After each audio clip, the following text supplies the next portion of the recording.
Did Rashee Rice just ruin his NFL career? Let's dig into it. Welcome back to the Deep Digger Sports Pod. I'm your host, Drew. My other host right over there. What's up? It's D. Good to see you again. Before we dig into anything, be sure to hit that like button, be sure to subscribe, and drop some comments below. Let us know your thoughts. This is a pod for the people, by the people. Drop those comments. Yeah, and I know before we get into this topic, it's a little dicey right now. We're not lawyers. We're not going to dig into like a bunch of the nitty gritty, but I just thought it was interesting to talk about because we have this guy that came on, kind of became the lead receiver for a Super Bowl winning team. Rashee Rice got into some controversy. There was a crash, two cars racing on the highway, and a hit and run situation. Finally came forward and confessed that he was driving. Hit and run in Texas is up to 10 years in prison. So now he's facing that situation, but he's trying to take accountability and get out of going to prison. Either way, I think there's an NFL suspension or something going to happen and could fuck up his career. What are your immediate thoughts when you're seeing another NFL receiver kind of getting in a high speed crash on a highway like that?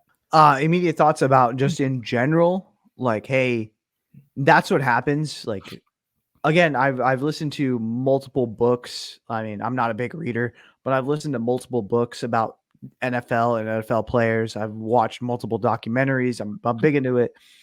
But that's kind of what happens when you give people money is it gets to their head. They think they're above the law. They buy really fast cars and act really stupid, and things get out of hand.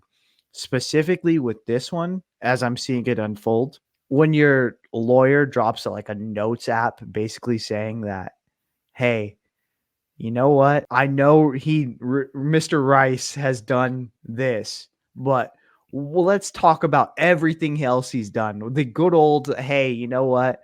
Let's talk about all the days my client didn't cause a 6-car collision. I think it cooked, bruh. I think it cooked. Yeah, and it's I mean it's coming out because there was a dash cam that caught him getting out of the car, and so now he's kind of had to come forward. It's just weird to me how the Henry Ruggs situation happened, and like me as a regular person, I'm like, fuck, in a second, you've ruined lives, your lives are ruined, and I don't make millions of dollars, but it caused me to like reflect and be like, yeah, if I have a couple drinks, like I'm gonna second guess driving, like I think when you are younger too, though, you're like, oh, I'm a little invincible. I could drive. It's fine. And I think that's part of what goes on with these young wide receivers in the league, or just young guys in the league in general.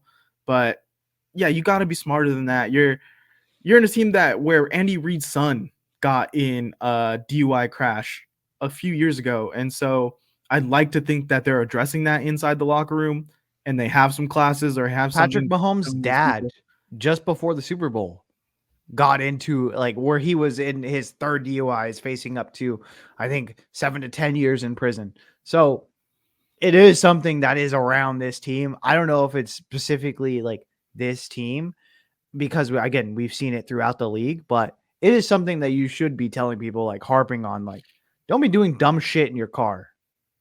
Yeah, it's just man, the guy that he had potential to go next year, be the number one, and just keep on going. I know you're not as high on him as I am, but I think he came on late in the season, became their number one, and I see potential in him. So we'll see what happens. I mean, he might get some prison time, might get just a huge suspension from the league, but they got to make a effort to get this out of the league and make an example out of him. I think they're gonna give him a huge suspension if anything. I don't think so. I mean, I'm gonna be honest, I don't think so. Like, I mean, realistically, they can't prove that it was a DUI. They just know right now, hey, it was something happened. There was a crash. That's all they can prove, really. So, if I'm gonna go ahead and take the like, realistically, if the league is gonna keep sucking off Patrick Mahomes, they're not gonna suspend Rashee Rice. Maybe 4 games. I'm gonna say 4 games. but here's the thing, though. It's coming off the Henry Ruggs situation, and the only reason now that it's light is because no one died. That's the only reason that he wouldn't get heavy suspension or something. But like, definitely people could have died. So I think they will be heavy handed with that. Again, I don't think that they're gonna like one. This is the like the NFL needs the Chiefs. They need them to succeed. So let's keep like, hey, you know what? Just slap on the wrist. You got to be better, but hey, we need Patrick Mahomes to have a certain level of weaponry to do this. I don't think that Rashee Rice would be going into the this new year as wide receiver run anyways. I think they're going to draft maybe 2 guys, 3 guys. I think they're going to draft multiple weapons for him. And we both know that realistically, wide receiver 1 is Travis Kelce. So I don't Freaking think old. this would affect, the Chiefs offense a whole lot. I mean, we seen last year, Rashee Rice didn't even really come on until the second half. And even then, I don't think that he played a pivotal part in the win in the Super Bowl. Well, you guys let us know in the comments. We're not gonna go more into this right now, but let us know how you're feeling about the Rashee Rice situation. Should he get suspended, or is he gonna get slapped on the wrist? All right, like, comment, subscribe. We'll talk to you later. Later.